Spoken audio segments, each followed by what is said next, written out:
here. Welcome to the program. Thank you very much. It's a pleasure to be here. It's great. There are so many things I'd like to talk to you about here today, but I thought we could kind of begin on this note for people who might not, be aware of your books and so forth. The series Sinister Forces have a subtitle called A Grimoire of American Political Witchcraft, which, of course, is a raise your eyebrows, to say the least. But first off, for people that might not know about this, what is a grimoire and what is the connection to American politics there? Well, a grimoire is a medieval name given to a magician's workbook or book of spells, spirits or demons. It will also have a list of those personalities, angelic or demonic. So a grimoire covers, really, it's an instruction manual for contacting the other world. Ah, all right. So the connection to American politics is, for me, there is an underlying force, I believe, in history, which I'm calling the Sinister Forces.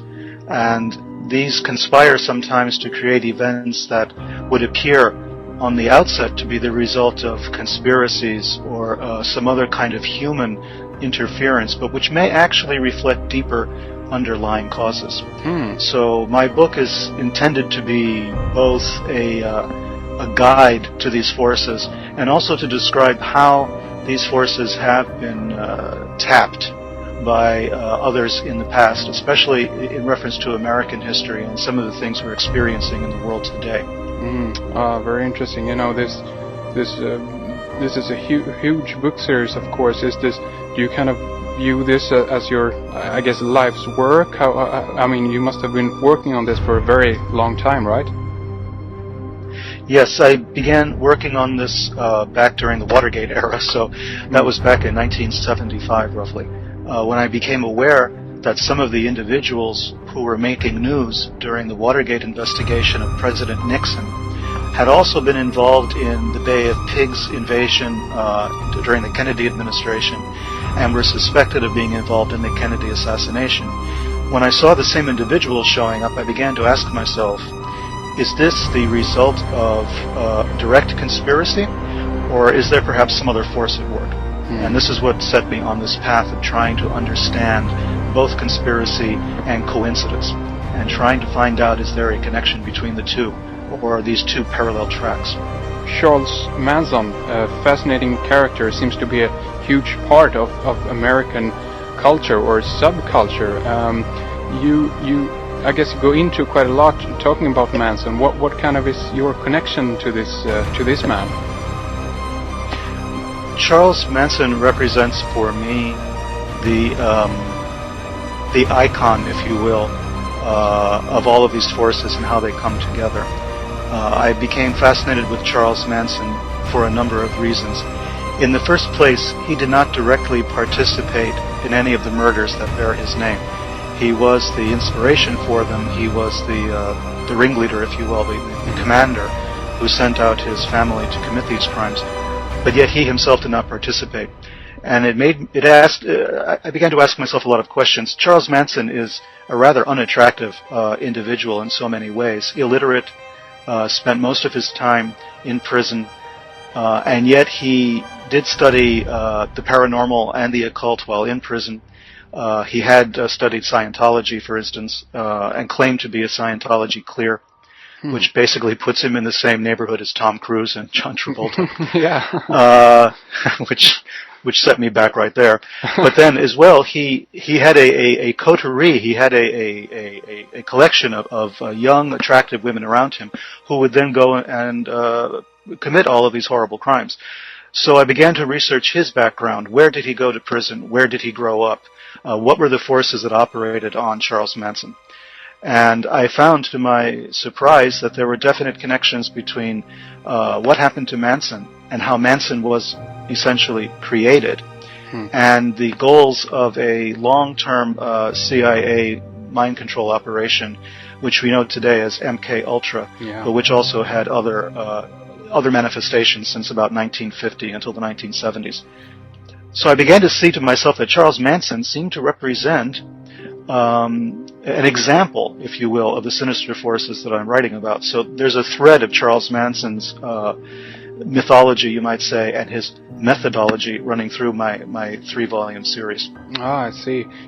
By the way, I don't know if you know this, but apparently he's up for parole now in 2007 at the age of 73. He's been up for parole quite frequently over the years. He's never managed to successfully get parole, of course. Having a swastika carved into his forehead and claiming that he's, somehow the spiritual father of the country is one of the reasons why it's difficult for him to get parole. But I don't believe he will ever be paroled. I don't believe Charles Manson wants to be paroled. I believe he's quite happy where he is. He's spent most of his life in prison. He's only spent a few years of his entire life outside of prison, or outside of some institution. So he's an institutionalized individual. I don't believe he wants to leave. This, I guess, could lead us into H.P. Lovecraft also, because there is a connection between these two, isn't that right? There is a subtle connection in my mind. When I first began to research Manson, I went to the town where Manson grew up, which is a town called Ashland in Kentucky. And I just wanted to see for myself what kind of environment it was. And I was struck by the fact that coming into Ashland, Kentucky, one of the first things that you see is a series of Indian burial mounds in the center of the town, which forms the town's central park. And I knew nothing of Indian burial mounds at the time. And I looked at these things and I wondered, what did they represent? And so I had to do a lot of research on ancient American prehistory before the arrival of the Europeans and try to find out what these mounds represented. And they were quite often burial mounds, but they were also aligned astronomically. They were ritual mounds at times used for, much in the same way Stonehenge was thought to have been used, and built at around the same time or even earlier. So Lovecraft used to write a great deal about primitive societies living in America before the Europeans came. And even then he wrote about maybe Druidic ceremonies taking place, ancient European pagans visiting the shores of the New World and conducting all sorts of hideous sacrifices, according to Lovecraft. And I began to see there was a kind of connection. I mean, here's Charles Manson growing up in a town whose most predominant feature are these burial mounds.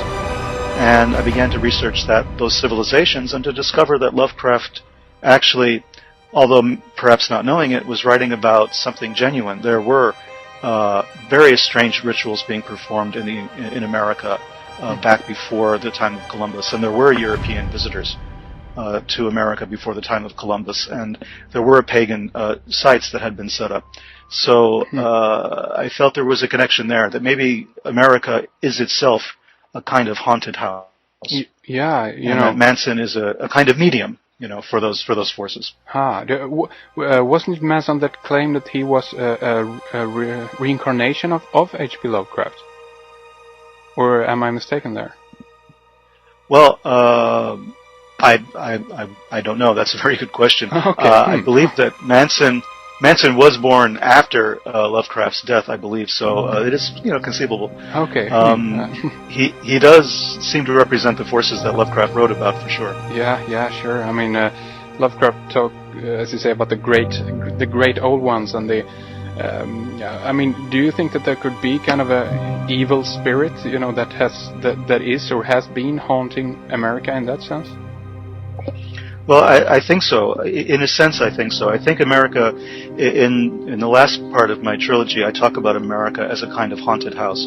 I believe that we meaning the Europeans, came to North and South America with very little regard for the civilizations that existed here before.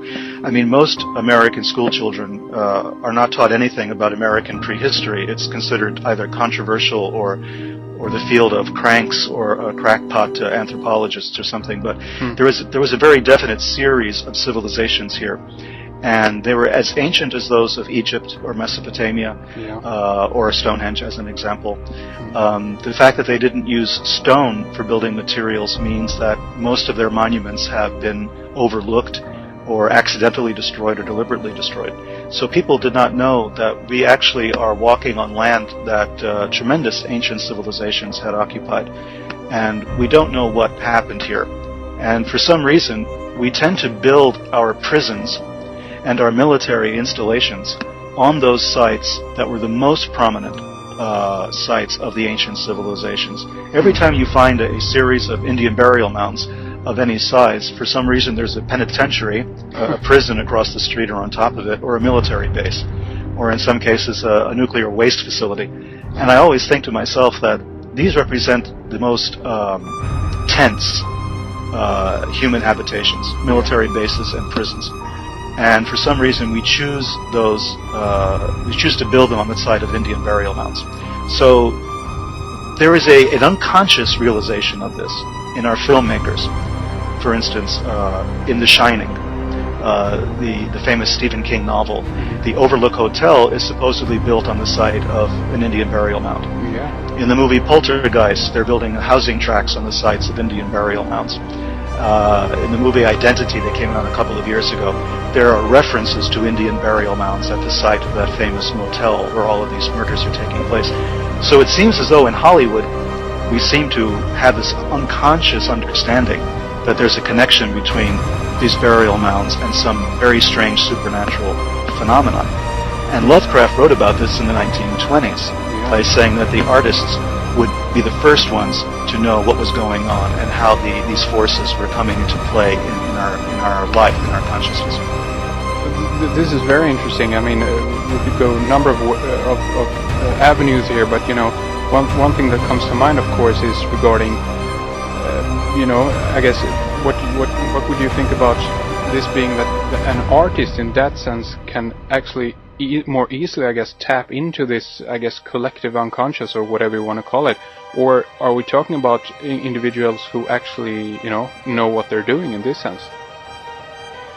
Well, I believe that there was a conscious attempt to tap into these forces by our own government back beginning in 1950.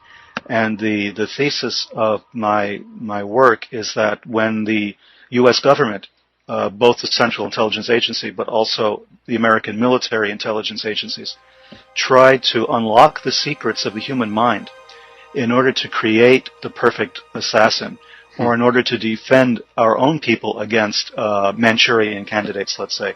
What they did was they tapped into those very forces that shamans, mystics, and magicians for thousands of years have tried to tap into as well. So our government in the United States was deliberately attempting to unlock the secrets of the mind, manipulate memory, and replace human will with the will of the state to make selective humans, instruments or robots, if you will, tools of a state agenda. And I think in doing that, they were looking in the same parts of the mind that magicians did and mystics and shamans, people who undergo initiation. And my thesis is that the people who were victims of the mind control experiments were actually being, in a sense, initiated, and yet without any of the normal spiritual safeguards.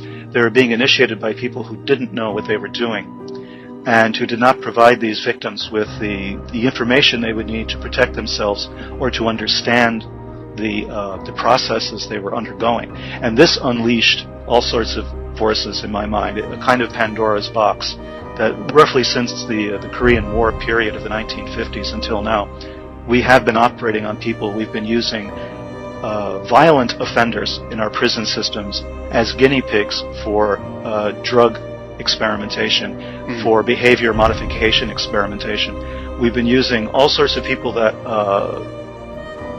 whose identities we no longer know because all the documents were shredded by the CIA. So we have people walking the streets, perhaps, who have been undergoing this psychic process, this subconscious process of initiation, who are now essentially black magicians. Walking in the streets, people who have tapped unconscious forces, who've had these forces tapped for them by the CIA or by the other intelligence agencies, and now they're uncontrolled, not knowing what's happening to them, and possibly responsible for some of our more horrific crimes. one interesting aspect is that, as you say, regarding the military, do you think that they kind of discovered that these areas or these subjects were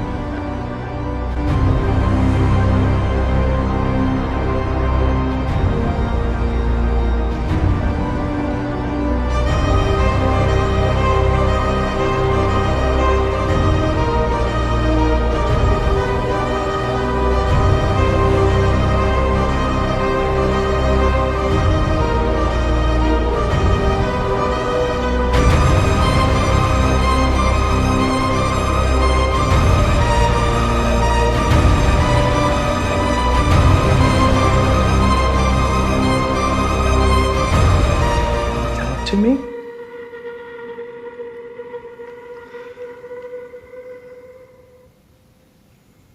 You wouldn't get it.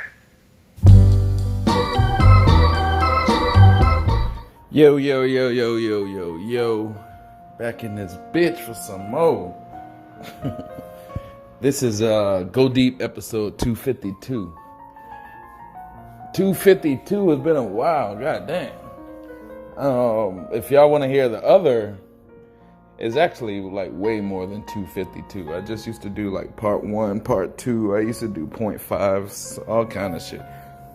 So if you want to hear the other 300 Go Deeps, just check them out at Mr. West Ashley 843.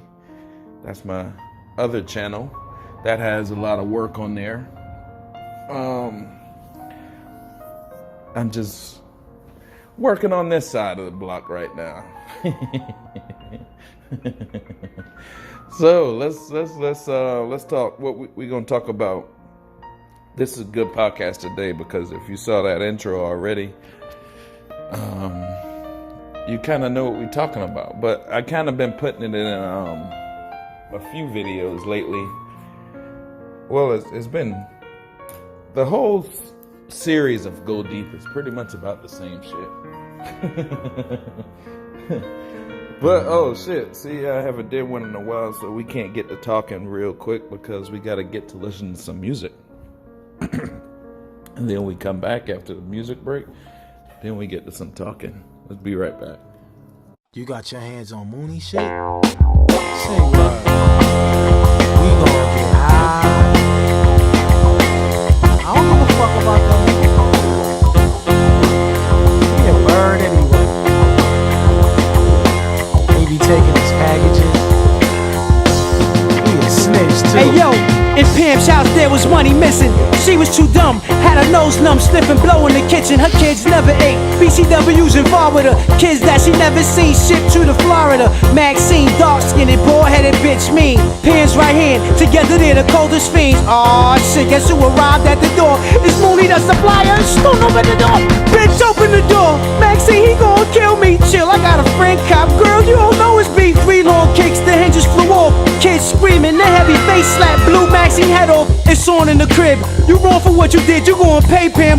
Fuck that boo, kiss your kids, y'all get the fuck in the room. Fuck you, you ain't a real daddy. Next time you see my caddy, don't fucking flag me. This is where he fucks up at, peep his movement. Maxine's in the kitchen crying, grits is balling on the side. She had a couple lies, somebody gotta die.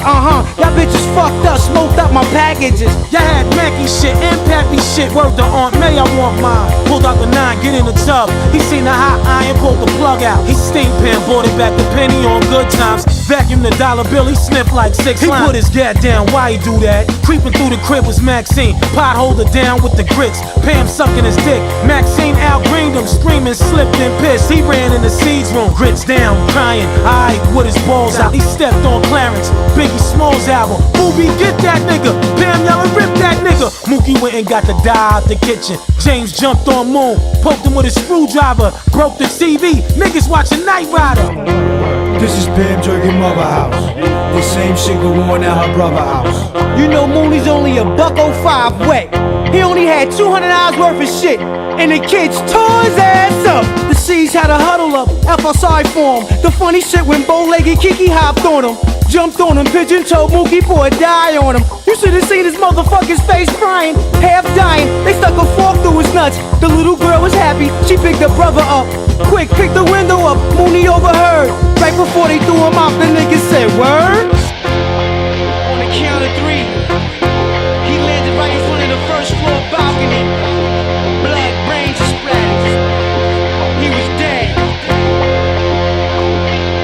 cops never came. That Staples.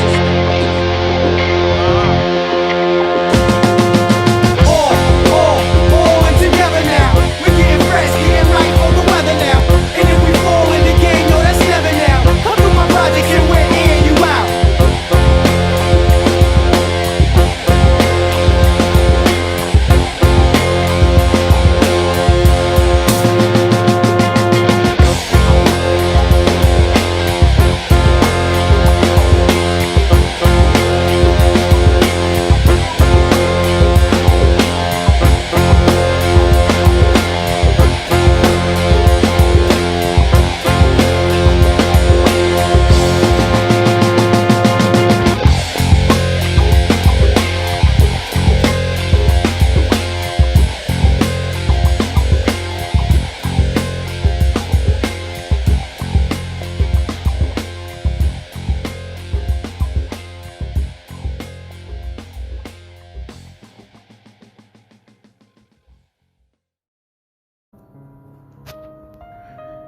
All right. So we back. Now, I put out this intro the other day. I put it out on 2 stages. I put it out with just like the audio and just like a regular picture. And then I'll put it out as like a little video I made. But, so I put it out as the audio so you can kind of see just, you know, the steps it take to make them shit. But, what I want somebody to do like in the future one day, because, you know, that's what I do. I just take old, you know, speeches that I heard years ago and I put it out.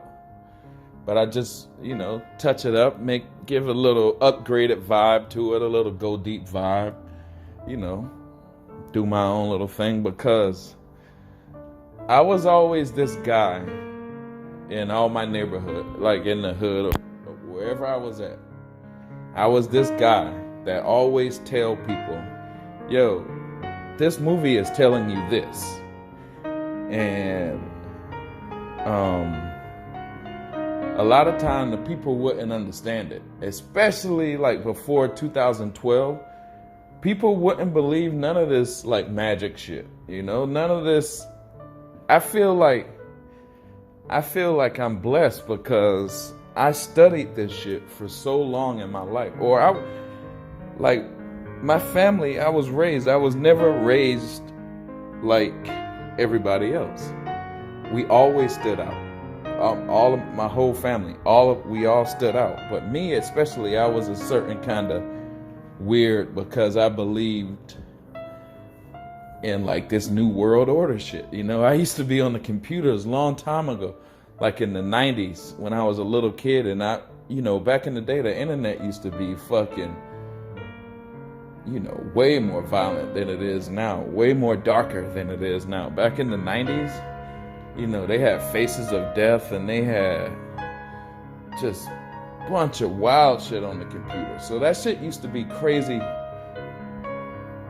to watch, you know, but it was a lot more like right now the internet feels kind of scrubbed, right? It feels like a lot of the shit that we need to hear, it's hard to find, you know? It's not really on the internet anymore. I mean, it is on the internet. It's just somewhere far, far away. So it's, you know, what I do on Go Deep is I just, you know, try to remember the old shit and bring it back to life so we can understand what's going on. But why I feel blessed is because I've been studying this shit for so long. And for years, people thought like I was crazy or I was like some conspiracy theorist. You know, everybody probably still think that, but a lot you guys know that I be on point. But I'm talking about when this shit wasn't mainstream like it is right now, people thought I was crazy. You know, we talk about like the Matrix. I could see that shit. I could see it. But my problem always, I would try to fit in and be like everybody else. I would try to be the king of everybody else, you know, like, but instead of just being who I was. right? And that always got me in trouble. You know, I would try to, you know, just fit in, but not fit in as I would just be a dumbass dude, you know, because everybody else was dumbass dudes, you know, but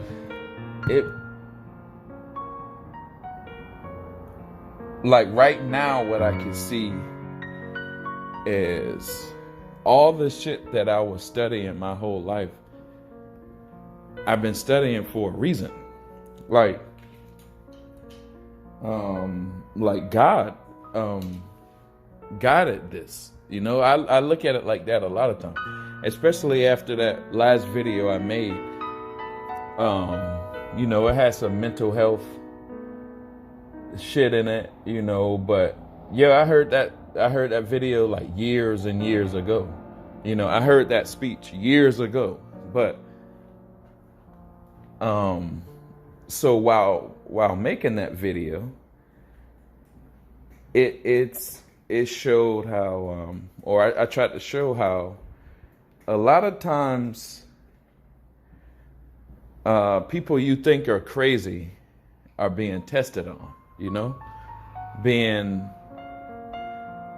there's a lot of tests running on the masses all the time, right? But there are certain people that have always been tested on because they're just different.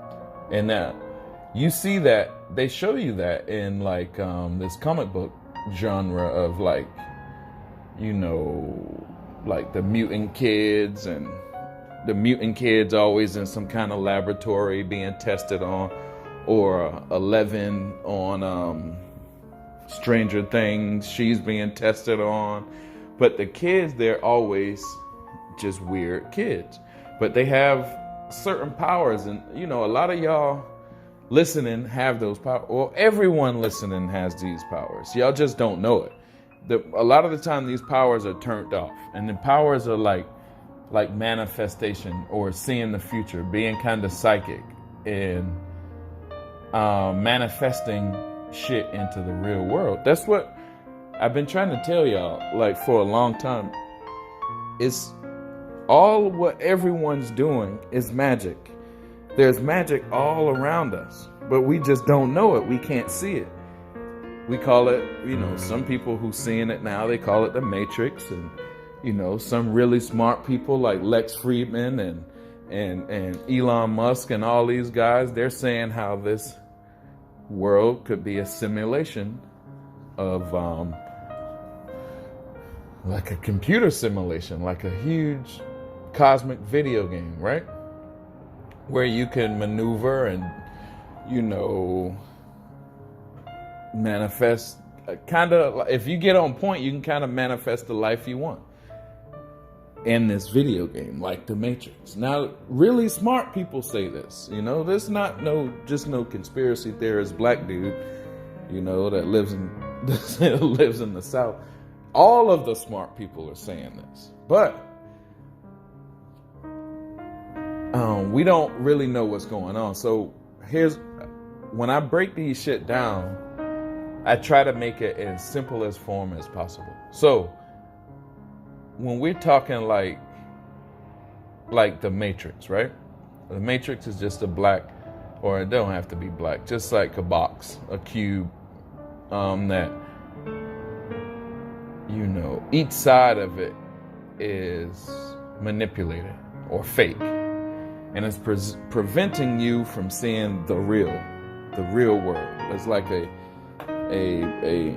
box that we're all in. So let's say in the real world, you just looking, you know, it doesn't look like a pandemic. It looks like the sun is shining, everything is nice, and people are happy, nobody's sick and dying. That's the real world, what you see. But you turn on your phone and you look in your phone at the news, or you turn on the TV, you look at the TV, and you know, or the computer, and they're all telling you something completely opposite than what you see, right? They're all telling you, oh, there's a pandemic, everybody needs to get a shot, nobody can travel, you know, stay inside, wear a mask, everybody's sick. But that's not what you see. That's not what your eyes are telling you in real life. That's only in the devices that you pick up. Right? But we take these devices. I think we're waking up right now, but for a while, from the radio all the way up, we took these devices as the God honest truth, right? We took these devices as everything that the TV or computer or radio says gotta be true. But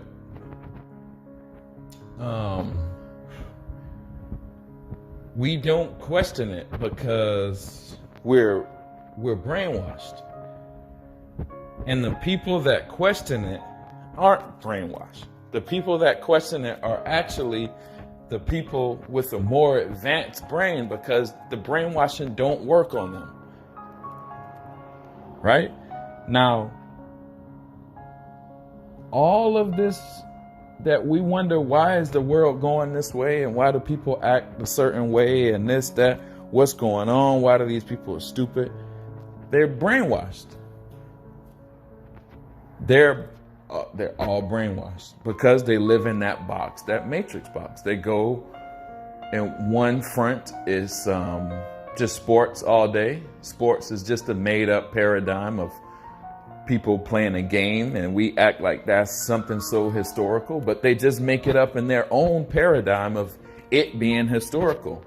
You know, a kid that never saw Tom Brady won't even give a shit about what 7 championships is, because he never witnessed that part of the matrix, you know. Or behind that, there's politics. It's all fake. There's something they made up. And well, not all of it. Politics is not all fake, because it's really leading up to ideologies, and that's what this is all on. But you understand what the box is, you know? Like, all right, let's say sports, Tom Brady. You look at him with your eyes, and you look at him and like, oh, he's not fast. He can't throw far. He not that athletic. And, you know, he's really not the best quarterback you've ever seen. That's what your eyes tell you. But then you listen to the Matrix, and the Matrix says, oh, he got caught cheating 4 times, but no, he's still the GOAT. Or he has a coach, the greatest coach of all time, that he's probably just a system quarterback of that coach. But no, he's the greatest of all time. You know, because they want to lie to you to make you think the sky is really green, but you can see with your eyes that is blue, right? That's in every situation that is on earth. Oh, we need 15 days to slow the spread, but we're like on 2 years now of this COVID crap. You know, that when they all say the same thing, all the celebrities, you know, Charlemagne the God, like, yeah, y'all boys just go inside for 15 days. We'll be all right. It never got better. You see what I'm saying? Because they're lying to you because they need your power. They are doing magic on you every day because they need your power. They need you to influence their lie.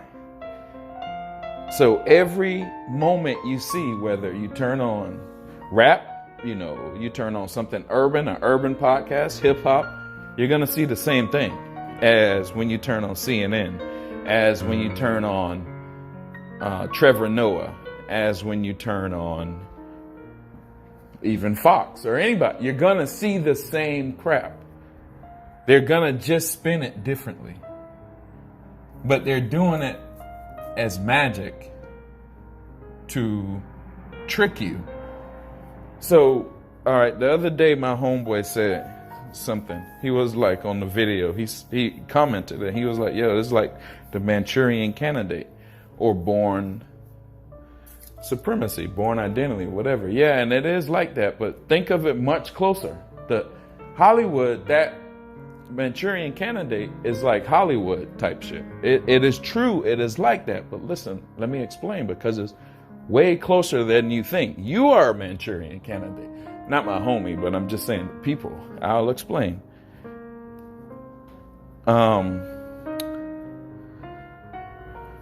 So China, Manchurian Candidate, Manchuria is China, tricked a bunch of POWs, prisoners of war. They brainwashed them into thinking they have to kill the president when they return home. Now, they brainwashed them with mind control techniques that made them want to kill the president when they came home. Now, let me explain how that's done every day today, even to you. So, last election, we had Donald Trump, an American president who was fighting for America, versus China and all their little subsidiaries, including England and the royal family with Epstein and Maxwell and all of them. We had a president fighting for us in the time that we needed him the most, because remember this matrix I've been telling you about, all these devices. Now they're going to be, everything from the stock market to crypto to your devices to your body, everything is now about to be controlled with AI computers, because it's just too much technology shit that humans can't do. So they're going to have the AIs do it. Right? So there's a race, a tech race between China and America. And Trump was telling China, stop stealing our tech. Not just iPhones or 5G shit. It's everything. They want everything we got. They want how to make a F-22. This is why America stands out, because we have shit that no other country has. But if they figure out how to make a F-22, then our strongest thing in the military is not strong no more, because somebody else got it. You see what I'm trying to say? If they figure out all of our tech, they just knock off. That's what China do. They make knockoff stuff. They steal the Jordans and make fake Jordans, or you know what I'm saying? They steal the iPhone and make the Huawei, or you know what So we had a president trying to stop that from happening with China, right? Let me show you how they initiated Manchurian Candidates to stop that. Through tech, through Hollywood, through celebrities, rappers, all of the shit China owns. All right? So if the corporations want to work with China, the corporations also. All of the rappers' deals, they say, we got a deal, we made a deal, I got my deal, I did this, are all deals with the corporations. That's why all the rappers had to say fuck Trump. Right? They're just little Manchurian Candidates. So all of the influential rappers, Drink Champs, or everybody, you couldn't say you like Trump. All right? So now all the people who like Nori and Drink Champs and all that, they listen to Nori. So he got 10,000 fans or more. There's 10,000 people that say fuck Trump because he said fuck Trump. Right? Who gave them the deals? Right? You don't get the deals unless you say what the corporations want you to say and act like the corporations want you to act. All right? The celebrities all said, hey guys, we need to lock down, we need to take a shot, and we need to go on, vaccine quarantine. All the celebrities said that. And by the way, fuck Trump. Let's vote for Joe Biden. That's what all of them said. Why? China owns 51% of Hollywood. Right? So they just unleashed their Manchurian Candidate. So all the millions of fans that celebrities had just did what the celebrities told them to do. You spoke through the celebrities to the celebrities through tech, computers, cell phones, and TVs. Right? Then after that, the two biggest Democratic states, New York, California, said fuck Trump. But they're also two of the biggest states in our union. Said fuck our American president that's fighting for America. Why? New York is owned by the British, who's working with China because they're banking capitals, and they want China to turn up the corporations with all of these sweatshops where they can work for free. See, what we don't know is when we say fuck Trump, all right, imagine this, Nori. If a country, when you say fuck Trump, you're doing this. You're saying fuck freedom. Because what's coming is this. The alternative is this. So you have a sweatshop where 5,000 people at one time in one warehouse are making Nikes and Jordans for 17, 18 hours a day. Little kids, no matter what age, to no matter how old you get, just as long as you can make this fucking shoe, right? You pumping up the corporations because they're making so much money because they're not paying these people in the sweatshops nothing, right? So they're getting free labor and they're selling the J's for $300 a piece. So they're pumping the fuck up, right? So then there's one country that says, hell no, we ain't gonna do that shit. That's America. We say, hell no, we're not gonna make Jordans for fucking 17 hours a day for $1. The rest of the country don't have a choice. I mean, the rest of the world don't have a choice because they live under dictatorships. America says, hell no, we ain't about to do that shit. Right? So, now Nike tells LeBron to talk shit about Trump. So all of LeBron's fans are now Manchurian candidates because they were brainwashed by information they heard through the devices from people that they trust and love, who's actually owned by China. So we think Manchurian candidates are all these, military people in high places and POW. No, y'all are all Manchurian candidates. That's why I be spazzing on them boys like that. Because I know what's going on. Shitting on America culture. I know exactly who you are as soon as you do it. You don't have to fucking, people think they be friends with me and shit like that. But once you done said some crazy shit like that, I know who you are. You can go an inch to the right and fuck up with me forever because I know what's going on, right? I know what's going on. I might just be like, oh, you're just a friend. But now I might play along with you for a long time, but I'll never let you, you'll never be really into my circle like that because I know what's going on. The people that's out making this world go dark are so close to you, you could literally turn over in your bed and look at them. Or in your church, or at your kid's school. They are so close to you. They are making everyone in this country Manchurian candidates.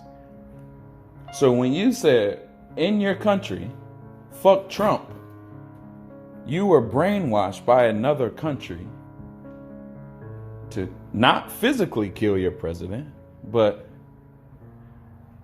kill his, public image. So when they do what they want to do to him, he don't have a backing from the public because a lot of secret societies and foreign countries and foreigners and corporations inside, foreigners inside of those corporations, a lot of them been brainwashing you for the past few years to shoot down your country. And y'all have done it. That's why I know y'all are not the gods. We call these we worship celebrities, and we worship these rappers and all this shit. We call these rappers, oh, they J-Hove, they're Hova, they're the gods. But we know rap is on demon time. Gods don't play along with demons. Rappers killing each other by the fucking second. That's what the gods want? That's what the gods allow? We're brainwashed if we think they're the gods. The gods in that shit. The gods do what I'm doing. Because today, in 2021, the corporations are their own entity. And since they're so big, they are the gods. If you can stand up to a corporation, you standing up to a god, maybe because you are to a god. If you fucking bow down to the gods, you bend the knee like Xerxes and them. If you bow down to the gods, you are not the god. You are a weakling. You're a bati boy. You don't deserve to be a watchman. All right. I'm not gonna talk no more. I'm gonna let some white people talk and show you how exactly what I just told you, how easy it is to do this. All right. Once you understand this little secret, this magic that the corporations are using on you, remember, every commercial is a magic trick. And you see a commercial like 100 million times a day. They're all selling you some bullshit. Every commercial is a magic trick. The corporations are filtering the commercials through TV, and they're selling you these pills. They're selling you this food that's killing you. They're selling you these sodas and all this bullshit that's killing you. These guns, this image of being a gangster rapper and all this shit. They're selling you this shit through a device, through secret society people who have all agreed to be Manchurian candidates and make their fans more Manchurian candidates. That's what's going on, guys. You have to see through it, or you're just like I said, you're just a bati boy, and you're not a god, and you should take gods out of your name. You want to be a god, you got to talk like this. This is how God talks. Go Deep stands for God experiences everyone's perspective. God, baby. Not a bati, a god, not a bati. Yeah.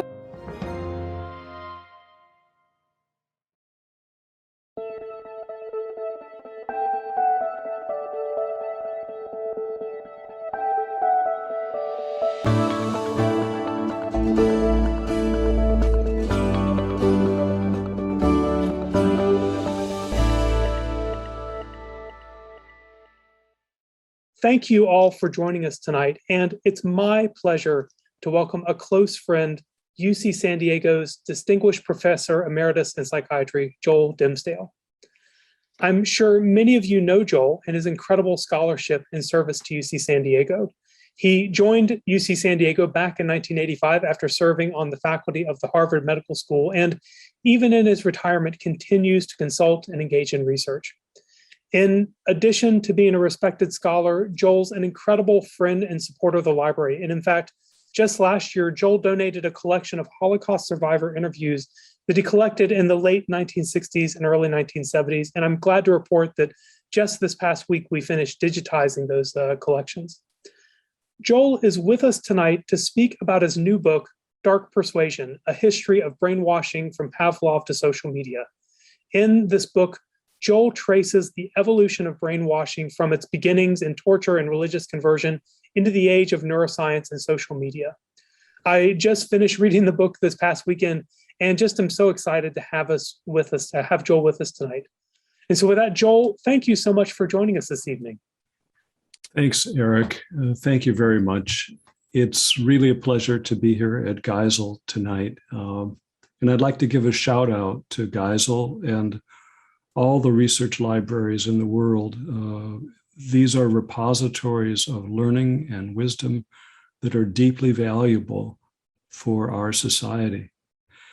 And I'd also like to thank all of you who've joined us this evening You know, when I tell people that I've been interested in brainwashing, the typical response is, Joel, this reeks of musty Cold War stuff and bad science and ethically challenged scientists.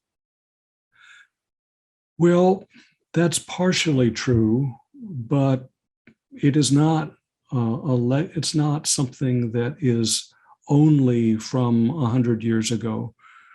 Brainwashing or coercive persuasion continues to be active and to develop even a century later. And yes, there were some bad scientists involved, but there were also Nobel laureates involved. And some were ethically challenged. But I think the story of brainwashing is really the history of those individuals and the social forces they were caught up in. So I'd like to give you an overview of my book by highlighting some of the 20th century events where brainwashing has been evoked. Throughout this talk, please consider two questions. Was this event a manifestation of brainwashing? And what aspects of the event shaped your opinion? Well, in my previous book, Anatomy of Malice, I focused on understanding how state leaders could orchestrate malice on a genocidal level.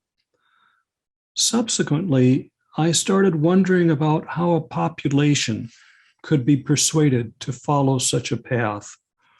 Were they inherently murderous, as Daniel Goldhagen suggested? Were they hoodwinked by propaganda? Or were they brainwashed? And what did that term even mean? Where did it come from? Even despite my interest in the topic, I would probably never have written the book if it weren't for my neighbors who were members of the Heaven's Gate commune. A few miles away from us, our neighbors had themselves castrated and then committed a mass suicide so they could teleport to the stars. It's one thing when there's a suicidal cult half a world away, but when it's your neighbors, it demands study. And so I began my work on dark persuasion. Now, before we go into this very far, we need to ask a question about terminology, and it's a very important topic, particularly with brainwashing. It's such a flamboyant term. What does this term mean? There are lots of other terms that refer to aspects of persuasion, indoctrination, conversion, propaganda, or even education. But in its essence, brainwashing involves duress or intimidation. Frequently, the victim is isolated and subjected to harm while being manipulated. The best term is coercive persuasion, but the word brainwashing vastly dominates the general usage. People have been coerced by torture for centuries, but it's not so clear that torture changes actual belief. Religious conversion, likewise, is an old process that has sometimes been coerced. But the beginning of coercive persuasion dates to the Russian Nobel laureate Ivan Pavlov, who brought scientific methods to changing behavior. For decades, the West was preoccupied that Pavlov and the Soviets had made some kind of unholy alliance to change people's beliefs and actions. As the CIA observed, Soviet psychology is concerned with the concepts of Pavlov, the belief that men can be deliberately made to develop pre-designed types of thoughts and behaviors.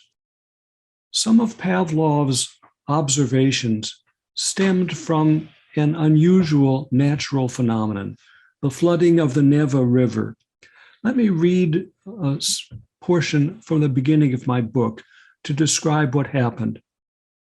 The dogs were restless, penned in their cages in the basement of the Institute of Experimental Medicine. They were alone and weary from their daytime jobs in the professor's laboratory. But it wasn't the dark or the isolation or fatigue that got to them. It was the incessant dripping and lapping of water on the floor of their kennel.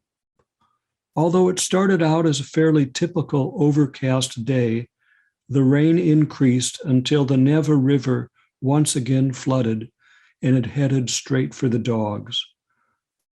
The water level in the kennel rose, and the dogs started barking. At first, their paws sloshed around in the chilly water, but as the hours went by, the water covered their bellies and shoulders until they were half floating in their cages, with their nostrils pressed anxiously against the wire mesh in the cages. They howled in fear and desperately snuffled the air.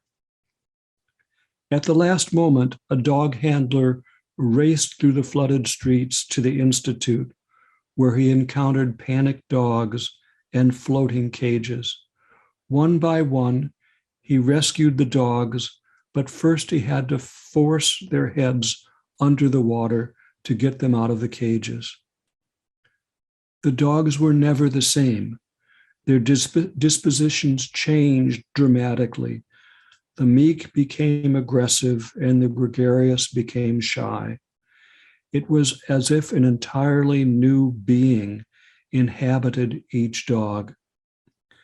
This was bad enough, but the researchers were also struck by the fact that the dogs had forgotten all of the complex learning they had acquired in the laboratory.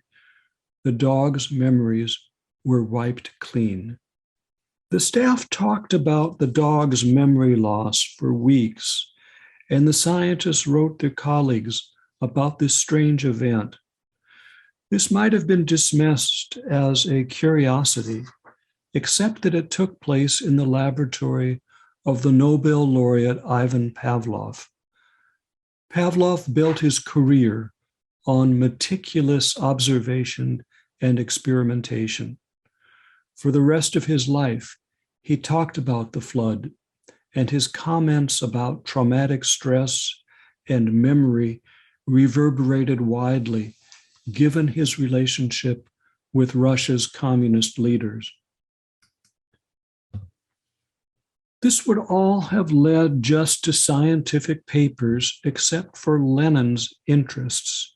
He visited Pavlov's laboratory and asked Pavlov's help in molding the new Soviet man to build the new world of communism. Pavlov asked, "Do you mean you would like to standardize the population of Russia, make them all behave in the same way?" Lenin said, "Exactly, and you will help us."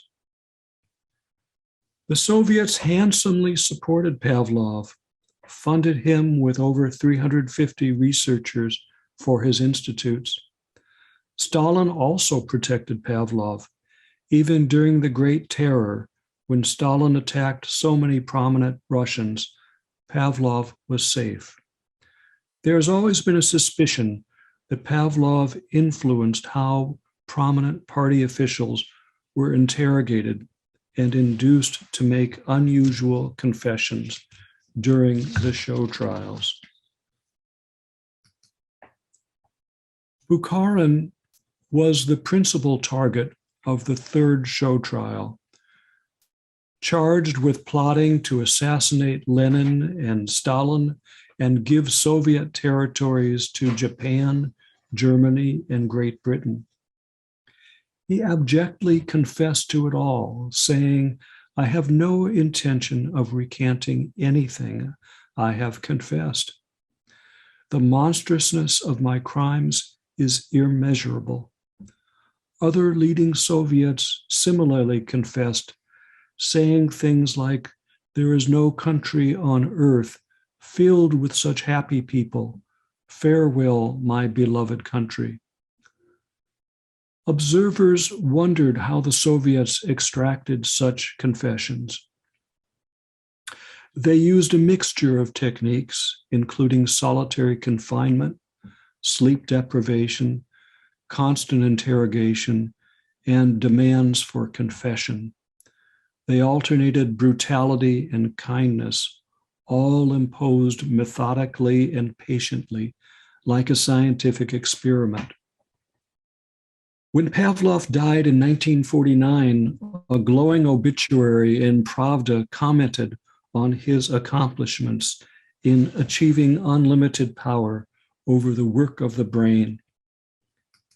It is interesting that in the ensuing cases of coercive persuasion in the 20th century, Pavlov's name is invariably mentioned.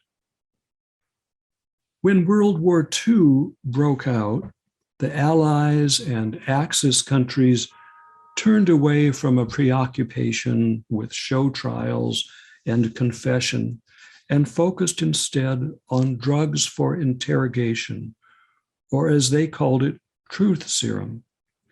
Could a way be found to extract information from the enemy rapidly and reliably? Could one protect one's own agents or soldiers from disclosing secrets under truth serum? Truth serums were drugs that were redeployed for new purposes. In obstetrics, various drugs were studied to help the pain of childbirth. They became popular after John Snow treated Queen Victoria with chloroform. German doctors found that a combination of scopolamine and morphine was safe and effective in eliciting what they called Dämmerschlaf, or twilight sleep. In 1916, Ferris, Texas obstetrician Robert House performed a home delivery in a farmhouse using the twilight sleep protocol. He observed a curious phenomenon. After delivering the baby, he looked around for a kitchen scale to weigh the child. No one knew where it was. When the mother, who was still under anesthesia, piped up and said, "The scales are in the kitchen on the nail behind the picture." House was intrigued. He became convinced that twilight sedation made it impossible to lie. Furthermore, he was convinced that the jails were full of people who were wrongly convicted. Sheriffs, prosecutors, and defense attorneys sought him out to interrogate prisoners to learn the truth. His technique rapidly achieved worldwide prominence. This illustration of Dr. House and a prison inmate comes from a textbook of forensic psychiatry published in Spain almost a century ago. Meanwhile, psychiatrists were experimenting with drugs to treat catatonia, fugue, or dissociative memory loss and battle fatigue. Various barbiturate compounds could get patients talking and remembering. My old professor Lindemann noted that after administering barbiturates, there was a feeling of well-being and serenity, a desire to communicate, a willingness to speak about very personal problems usually not spoken of to strangers. These observations on drugs and truth-telling were of great importance to the military in World War II. The Nazis experimented on Dachau prison concentration camp inmates, spiking their coffee with mescaline to see if people would confide their secrets. The Nazis noted that the prisoners became more talkative, but were unconvinced about the drug's utility for military purposes. Meanwhile, the United States set up a secret commission to study if truth drugs could be developed to speed interrogation of prisoners of war. Curiously, they focused a great deal on marijuana. The OSS worked with leading academics to study how useful such drugs were and to investigate if people could really be compelled to tell the truth. The drugs were hardly infallible, and eventually Justice Potter Stewart ruled that a confession induced by the administration of drugs is constitutionally inadmissible in a criminal trial. That doesn't stop frustrated courts from occasionally considering their use, most recently in the case of mass shooter James Holmes in Colorado. After World War II ended, the world sighed with relief, but it was a short sigh, terminated by worldwide confrontation between East and West. It wasn't just about empire, land, and trade. The Cold War was also a fervent battle about doctrine and efforts to convert the enemy. Thus, coercive persuasion entered the next chapter.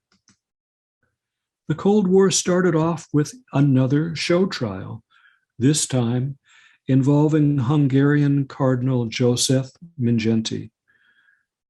This slide shows a before and after view of the cardinal. He was an ardent Hungarian nationalist who opposed any encroachment on the rights of the church. He was imprisoned, placed in solitary, starved so much that he lost 50% of his body weight, beaten and drugged. But what got to him most was the solitude. He wrote, "The quiet of solitary destroys the nerves. The monotony shatters the nervous system and wears the soul thin." He eventually confessed to a series of unlikely deeds like trying to steal the Hungarian crown jewels. The West assumed that the confessions were elicited through some special communist breakthrough in coercive persuasion. Meanwhile, half a world away, the biggest flashpoint of the Cold War took place in Korea. It was a vicious conflict fought in extreme conditions. The United States was unprepared for the war, sent troops to Korea in the dead of winter, dressed in summer tropical uniforms, and the front lurched repeatedly north and south. In the first year of the war, many American troops were captured. There were high death rates amongst the POWs, and many collaborated with the enemy by broadcasting anti-war messages. When the armistice was finalized, all prisoners were given a choice of where they wanted to be relocated. We crowed when thousands of Chinese and North Koreans repudiated going home and preferred to settle in the West. We were absolutely flummoxed when about 20 American POWs refused to come home, preferring instead to settle in China or Russia. How had this happened? What happened to them in the prison camps? A retired OSS propaganda agent, Edward Hunter, invented a new term for this behavior, brainwashing. He wrote, "In brainwashing, a fog settles over the patient's mind until he loses touch with reality. Brainwashing is something new, which is contrary to human nature and inseparable from communism." He didn't exactly invent the new word. Rather, he took a complex Chinese term, xinao, and repurposed it in a lurid term of brainwashing. US military experts hated his terminology, found it flamboyant and misleading. Instead, they preferred coercive persuasion, a much more accurate term. But brainwashing to this day is the favored terminology in popular culture. If you do a Google search on brainwashing, you discover over 34 million web pages on this topic. Compare that to coercive persuasion with its 48,000 web pages. The Chinese treated prisoners with a mixture of brutality and kindness. There was an unusual methodical quality to their efforts. They subjected POWs to ceaseless propaganda, forced them to write long confessions, and placed them in groups where they denounced each other. Not only did they get POWs to confess to war crimes and make anti-war propaganda broadcasts, but the Chinese seemed to get better results over time. In the course of just a year and a half, the percent of POWs caving into pressure increased from 25% to 75%. POWs who started collaborating with the enemy were treated better, and at the time of the armistice, some declined to return home. America viewed this with consternation. On the one hand, there was fear that the Chinese had deployed some secret weapon invented by Pavlov. On the other hand, our troops were viewed as cowards for caving in. There was no understanding of what they had been through. This Herb Block cartoon captures the mood at home. Two executives sit in their private club discussing world events while drinking and smoking cigars. One says to the other that he would never have caved in. Instead, he would have said to the Reds, "Now see here." People lost sight of the fact that the POWs were treated with extraordinary brutality. Indeed, the POW death rates in Korea exceeded those found in Japan or Vietnam. Two critics of the Korean War were particularly harsh in their judgment of our soldiers, Major William Mayer and journalist Eugene Kincaid. To their mind, the GIs had no gumption, were victims of momism. The fault was that liberals had sapped our strength so much that there was no discipline. It was our fault that 38% of the prisoners callously allowed themselves to die. Other voices were not so sure about that judgment. They pointed to the prisoners' debility due to starvation and exposure to severe cold, their total dependency on their captors, and the constant dread of execution.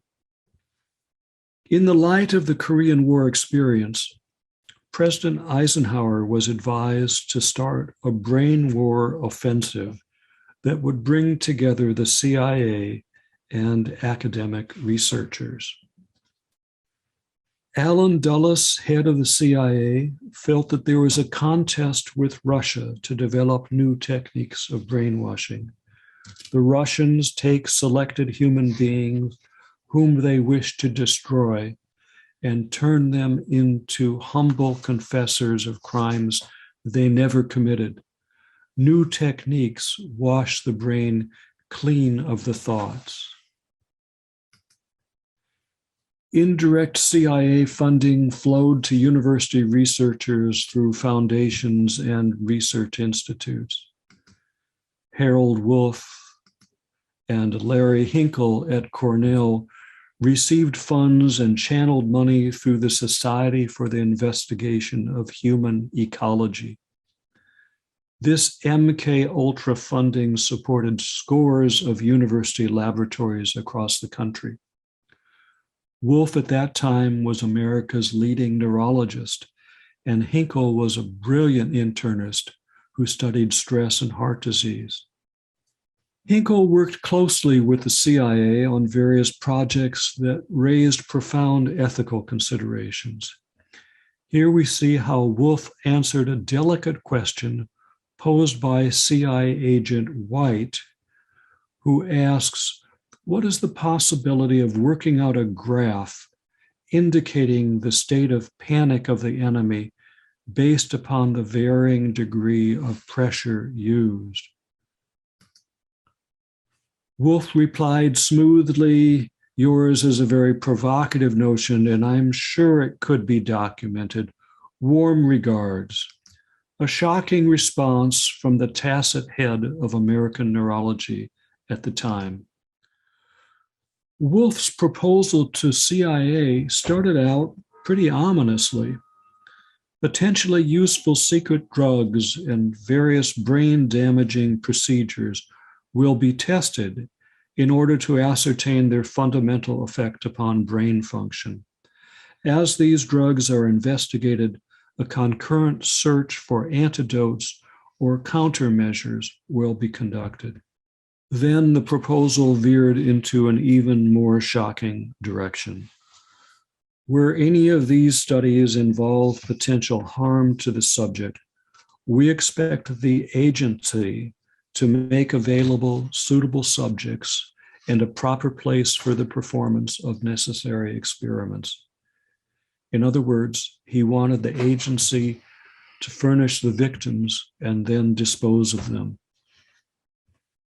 MKUltra devoted enormous efforts at studying LSD, determining its dose, if there was habituation with continued use, if there was an antidote, or could it be used to immobilize an enemy? The studies frequently involved unwitting individuals surreptitiously dosed, and there were casualties. Perhaps the most notorious experiment involved Frank Olson, a government scientist who was surreptitiously dosed with LSD dropped into his Cointreau. In response, he became severely depressed and agitated. This family photo shows him as a father in happier times. The CIA took him to see Dr. Abramson, an LSD expert who had ties with the Institute. Rather than immediately hospitalize this VIP patient, Abramson sent him back to the Statler Hotel with 2 CIA minders. Olson died that night after falling out of his hotel window. It's not clear if it was an accident, if he jumped, or if he was pushed. The family was not told about the secret LSD dosing for decades. Perhaps some of you are familiar with Robert Ludlum's Jason Bourne books and movies. Recall the plot. A young soldier played by Matt Damon goes to see an avuncular psychiatrist who agrees to radically restructure the young man's life. The doctor destroys the man's memories and trains him to become a consummate assassin. It's a compelling story, and one that is partially based on one of the most notorious CIA-sponsored brainwashing studies. It's all true. Memory obliteration with LSD and electroconvulsive treatments and memory restructuring during sleep. The assassin training was not part of the CIA endeavors in actuality. The work was done in Montreal. Psychiatrist Ewan Cameron headed up the Allen Institute of Psychiatry. Dr. Cameron believed that psychotherapy could be speeded up if you simply obliterated old memories and started anew. He repeatedly played tapes to patients about how they should think and feel. He obliterated memory with massive doses of electroconvulsive therapy, as well as cocktails of LSD and other drugs. After weeks of this, he played tape loops up to 250,000 times while his patients slept. He succeeded in destroying memories, but could not show that his patients learned from tape repetitions. The lawsuits are still being adjudicated. From roughly 1915 to 1965, governments and universities tried to develop tools for brainwashing.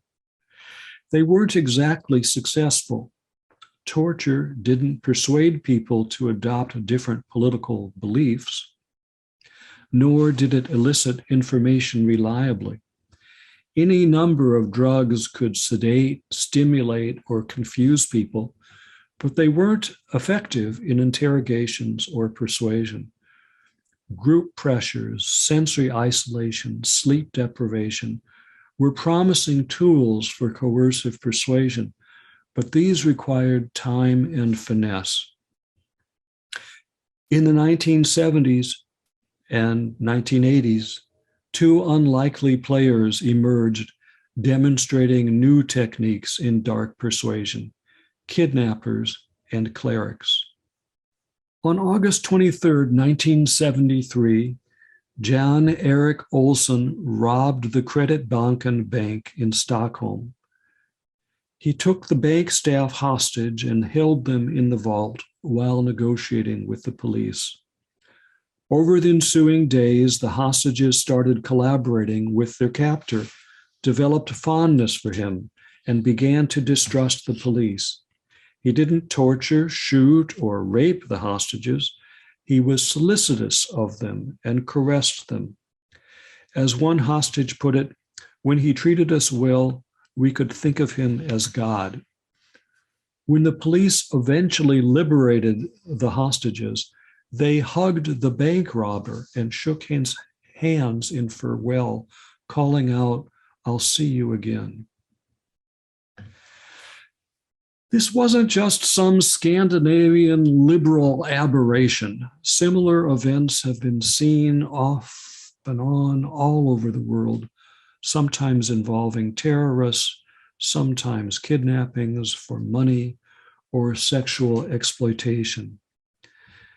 These situations have become known as habas, or hostage and barricade situations. We have data on a dishearteningly large number of such situations. To a certain extent, the hostage is correct to distrust the police. In a kidnapping situation, he or she is more likely to be shot by the police than by the kidnappers. Ultimately, 50% of hostages form some kind of positive bond with their captor. The extent of the full-blown Stockholm Syndrome is unclear. Considerable work from all over the world has attempted to divine what kind of hostage situation or what kind of victim is more likely to be associated with these paradoxical fondnesses for the hostage taker. Stockholm-like phenomenon appear during longer-term captivity, and children appear to be singularly vulnerable. The Patricia Hearst kidnapping could be considered a variant of Stockholm, another bank robbery half a world away and half a year after the Stockholm robbery. Her autobiography describes very well her life prior to the kidnapping and since. I grew up in an atmosphere of clear blue skies, bright sunshine, rambling open spaces, long green lawns, country clubs with swimming pool, and I took it all for granted. I live now in a private protected street, in a house equipped with the best electronic security system available. I do not live in fear. It's just that I feel older and wiser now. I am aware of the stark reality that I am vulnerable, that there are forces out there which are ever threatening.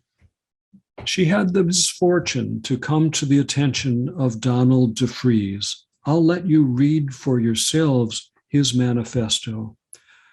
DeFries was a violent criminal who nicknamed himself General Field Marshal Cinque Matumo, and he headed a small group called the Symbionese Liberation Army. Most of his rantings ended in the trademark "death to the fascist insect who preys upon the people. Miss Hurst was a Berkeley undergrad when she was violently abducted from her apartment. She was seized and hurled in the trunk of a car and then shoved in a closet while the SLA tried to extract a ransom. Her family agreed to distribute food to the poor, and there were riots as the food was being distributed. Within weeks of being abducted, Patricia changed her name to Tanya and joined the group as a revolutionary, ultimately robbing a bank with them. It's important to look at the compressed timeline of events. 10 weeks after kidnapping, she robs the Hibernia Bank. 3.5 months after the kidnapping, she engaged in a shootout at Mills Sporting Goods store. When she was eventually captured, she asserted that she had become a revolutionary. At trial, the defense claimed that she had been forced to do these things against her will. People wondered, how was she forced? Did it relate to her violent kidnapping and sensory isolation in the closet? The trial essentially focused on psychiatric expert witness testimony. On the defense side, psychologist Margaret Singer observed that her speaking and writing style had changed during her captivity, that her IQ had dropped due to extreme stress, and that she wasn't herself while being held by the SLA. Jolly West said that Hurst manifested chronic classic signs of coercive persuasion, that she was debilitated, had total dependency on her captors, and was living in constant dread. Martin Orne said that she was telling the truth as she saw it, that she had dissociated during her time with the SLA or unconsciously split off those memories and actions. Robert Lifton recalled his experience with victims of Chinese thought reform and pointed out that she caved in under guilt, group pressure, and terror. The prosecution psychiatrists attacked this testimony. Joel Fort denied there was any such thing as brainwashing and stated that Hurst had merely converted her beliefs and joined the SLA robberies voluntarily for excitement. Harry Kozel described her as a frustrated, angry, confused girl who was ripe for the plucking, in a rebel in search of a cause. So the jury had to struggle with two questions. Was she guilty? That is, was it coercion or was it her own choice? Secondly, did they want to consider the circumstances of her kidnapping as a mitigating factor? The jury found her guilty, and the judge gave her no slack whatsoever. Her sentence was the typical first offense sentence for armed bank robbery. However, subsequently, she received presidential clemency and pardon.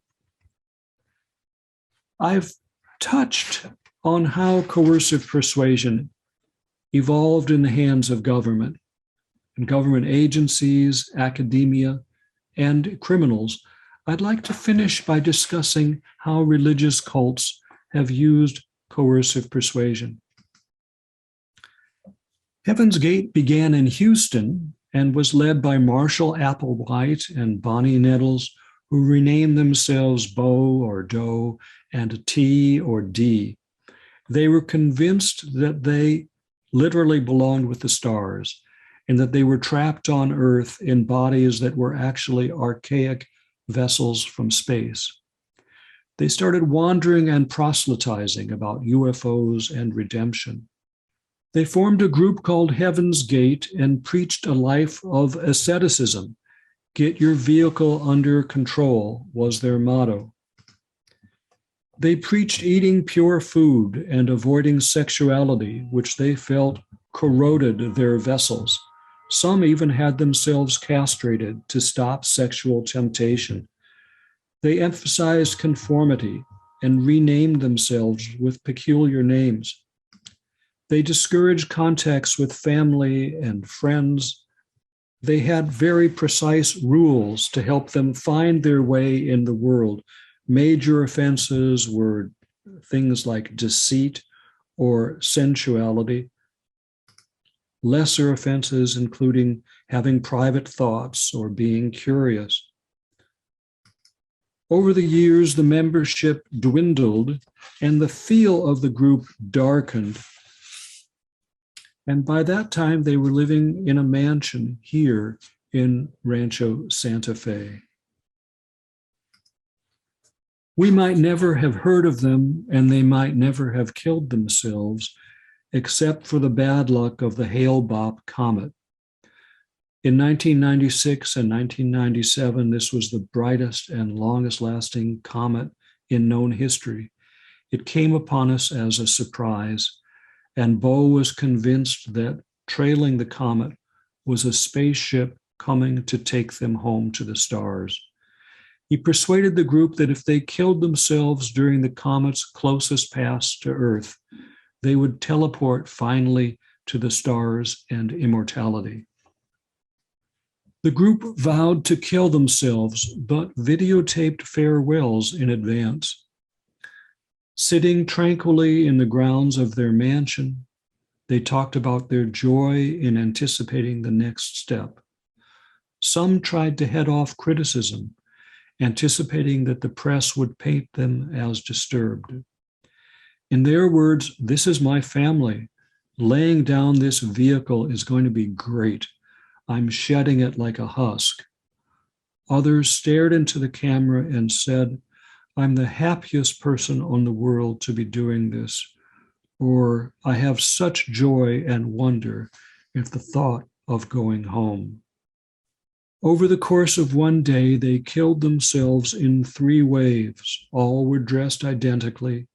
They ingested vodka, mixed barbiturates into their pudding, and put plastic bags over their heads.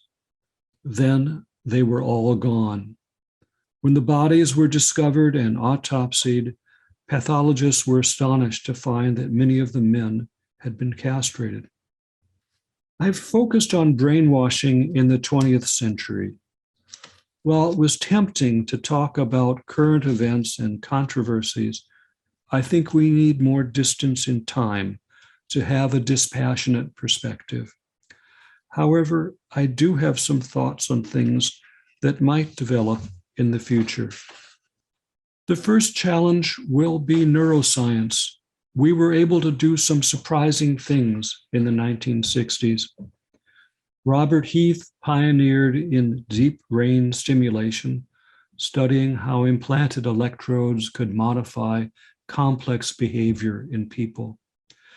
The CIA asked that he work with them on pleasure and pain circuits, but he spurned them, saying, "I'm a doctor, not a spy."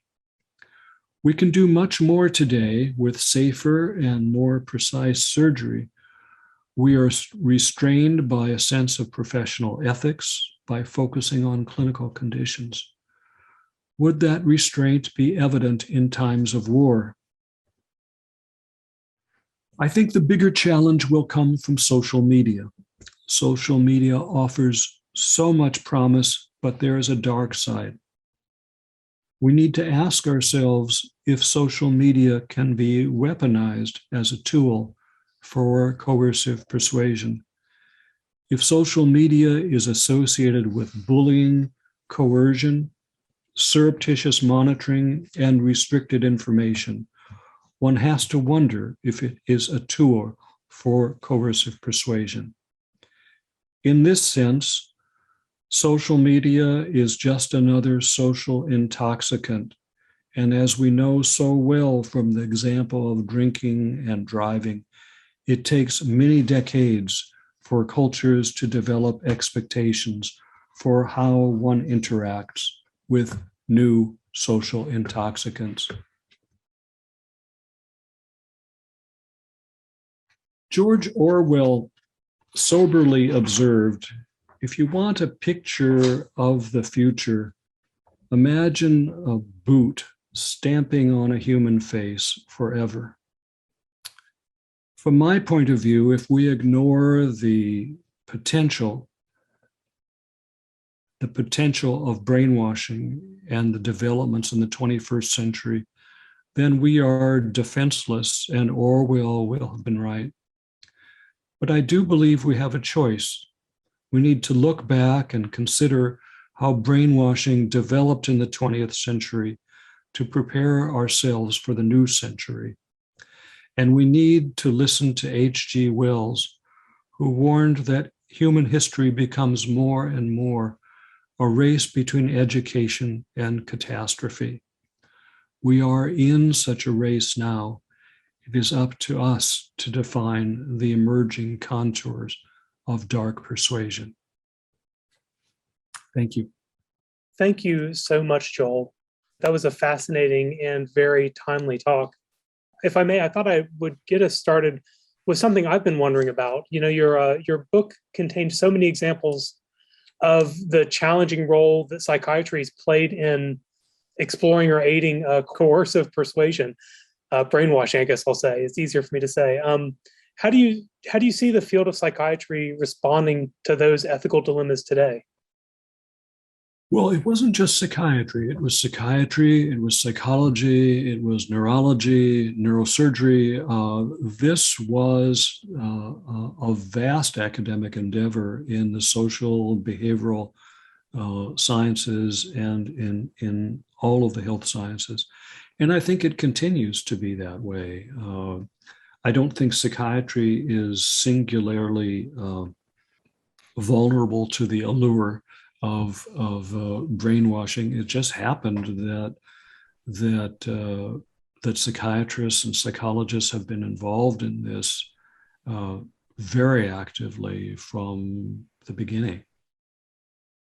You know, I'm reflecting on the changes just in medical research in general that led to institutional review boards, and I think the training we all get says we learned from those past mistakes, and now we've reached a new era, right, where we engage in more ethical research. And so this is maybe a rhetorical question, but it's interesting to think about the studies that students will look back on 20 years from now, and how that might influence the notion of ethical research.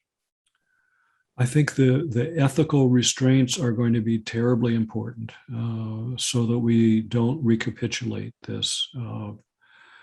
In times of travail, in times of war, it's natural to look for things, but one also has to ask questions about what is the ethics of investigation. The sorts of things that happened under MK Ultra studies were just inexcusable. In the LSD studies, many people were surreptitiously dosed and became psychiatric casualties who had no idea what had happened to them. They'd be at a bar, someone would drop something in a drink. These things happened in the 50s and 60s. I will say that your chapter describing the work in McGill was eye-opening for me. That was a new area. Well, it is interesting. People just don't remember this, and it's not that long ago. And I think it's for this reason that it's important to look back in history. I must say that, referring back to some of my comments about research libraries and archives, studying this was a challenge and a pleasure because of the excitement of the hunt for archival data. Much of the data about the things that went on in Montreal, oddly enough, are hidden in the archives at UCLA, of all places. Had nothing to do with UCLA. Similarly, the stuff that went on in Montreal was accessible in New York Hospital at Cornell. And of course, there's some logic for why it would be there. But going into the archives, I would encourage people to do this. If you've got a research question, it's a matter of sleuthing, and it's fascinating to look for these information. And I think you just expertly answered the question that Phyllis asked to have you tell us a little bit more about your research. I we have gotten a couple questions asking about The Manchurian Candidate, the novel and movie. And so somebody asks, could that sort of brainwashing depicted in that movie actually result in the intended aim? So I don't know if you know the work, but if you do, I would welcome your reflection. It's a wonderful movie, just a great tale. I find little evidence to suggest that that is possible. Thank you. Not for, and the CIA certainly looked hard for that. And we've had a few folks asking and wanting to explore a little bit more about the role of social media in persuasion. And so somebody asks, could a numerically high number or volume of messages, with certain messaging, aggressive support, have an impact on an individual similar to what might happen in the Stockholm syndrome, those examples you gave? So I think that's the question. And it's a question that, oddly enough, in our polarized times, there are a few things that Republicans and Democrats agree on, but the a concern about social media is one of them. Any thoughtful person is concerned about this. People are persuaded by social media. That's the whole point. So the question is, under what circumstances can social media be coercive? And that's the question for all of us as citizens to ask ourselves. Is there something surreptitious going on in social media? Are algorithms going on behind the screen that we're unaware of? Is bullying going on social media? Is there something addictive about social media? In other words, asking all the questions that one asks about any other circumstance of alleged coercive persuasion, that's fair game for social media. The solution is a challenging one, particularly in a democracy. But on some level, social media already is regulated and probably needs more regulation. How that will come about in the future remains to be determined. Your response makes me think of the work that studies bias in data and algorithms, and just how a small piece of bias coded into a software program has really negative outcomes. And your response is making me think of Twitter bots and other activities, where there's so much automations going into news generation or news filtering that we lose control, or we actually lose the ability to see outside the boundaries. So that as an individual, you can't see the world beyond kind of the landscape the social media landscape's created. I'm curious if this is a new phenomenon for you, or if it's very similar to the studies in the past where the world of an individual under a high level of influence has been so contained that they become, that perception becomes their entire world. Well, coercive persuasion becomes all the more powerful in restricted environments. When you are isolated from former friends and family, when you are selectively exposed to only certain sorts of information, it becomes harder to struggle against coercive persuasion in those senses. Going back to Pavlov, Pavlov loved his dogs, and Pavlov demonstrated that dogs learn. We all know that. But Pavlov also made a comment, a very shrewd one that we sometimes overlook, and that is that dogs learn best when they are in a restricted environment, when they're not distracted. So the best way of training a dog, persuading, is in a quiet, restricted environment. So I guess I'd say that to the extent that the algorithms behind social media result in ever more restricted access to information and skewing information, we are in jeopardy. His criminal record, nothing more than a speeding ticket. He was a PhD candidate with a mother who has experience as a mental health professional. So much of the Aurora shooting suspect's profile doesn't seem to fit the destruction he unleashed in that theater. And ABC's Brian Ross now has the latest on James Holmes. When the mother of James Holmes was reached at her San Diego home today and first told what had happened overnight, she expressed little surprise. "You have the right person," she told ABC News. "I need to call the police." Authorities said today the planning for the theater attack began at least 2 months ago, when Holmes purchased the first 2 guns of his arsenal at Denver area stores, passing the required background checks. In the last 60 days, he purchased 4 guns at local Metro gun shops, and through the internet, he purchased over 6,000 rounds of ammunition. It was over the last few months that Holmes, who was Phi Beta Kappa in college, saw his academic and career dreams collapse as he withdrew from a PhD program in neuroscience at the University of Colorado's Denver campus. I think the motive is his life has continued to collapse for, I bet, a number of months or maybe even a few years. And as his issues with perhaps delusion, paranoia got greater, he just couldn't deal with what was going on around him. Holmes grew up in a prosperous San Diego community called Rancho Penasquitos. This was Holmes just 6 years ago, called Jimmy, a clean-cut 5'11" high school senior, a member of the junior varsity soccer team at Westview High School. That's where it made me think about the times that he was picked on in class.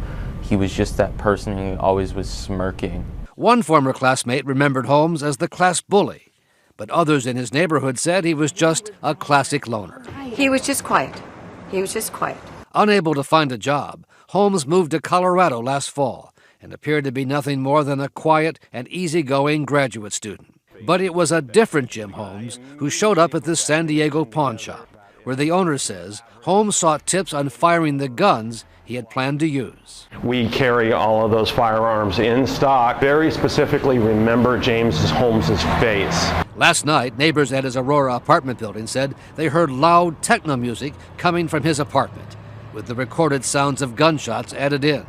Holmes was already at the theater at the time.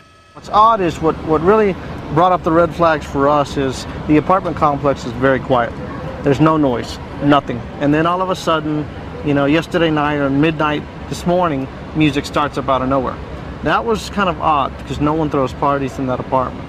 And then Holmes apparently attempted to make himself into the Joker character of the Batman series, according to a briefing given to the New York City Police Commissioner Raymond Kelly. He had his hair painted red. He said he was the Joker. He's a guy that has so left reality that he now is in this make-believe world that he's part of the Batman world, and that he's going to go in and play this character, and through that character, he's going to kill people. Police say Holmes told them he was extremely calm throughout the evening because he had taken the powerful painkiller Vicodin about 2 hours before the attack.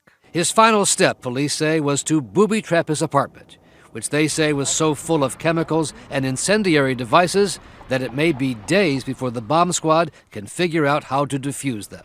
I see an awful lot of wires, trip wires, jars full of ammunition, jars full of liquid, things that look like mortar rounds. We have a lot of challenges to get in there safely. As with all mass shootings, victims and their families are left wondering why.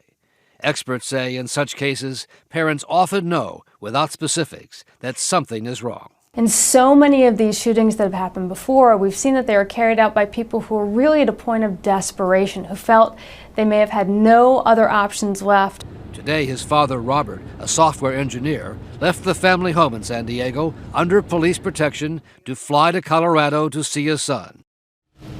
Police say they are certain Holmes acted alone, but there remains concern tonight there could be so-called copycats, others who would try to do the same thing at other movie theaters, Bill. So what sort of steps are they taking? Well, in Aurora, for instance, the police chief says he's been contacted by chiefs all across the country, and he's told them what he's doing, putting extra duty officers at those theaters that are showing Batman for the foreseeable future. Right. And we also understand AMC, they don't want, they want to discourage costumes, fans coming, and some are even being searched, I understand. Yes, across the country there are concerns that there could be something else from the copycat, someone trying to capitalize on the same publicity that Mr. Holmes has received. We heard from one theater goer in Times Square tonight. He said he went to see it and looked for the exits. It changes the way people are thinking about movies tonight. Brian Ross, thank you so much.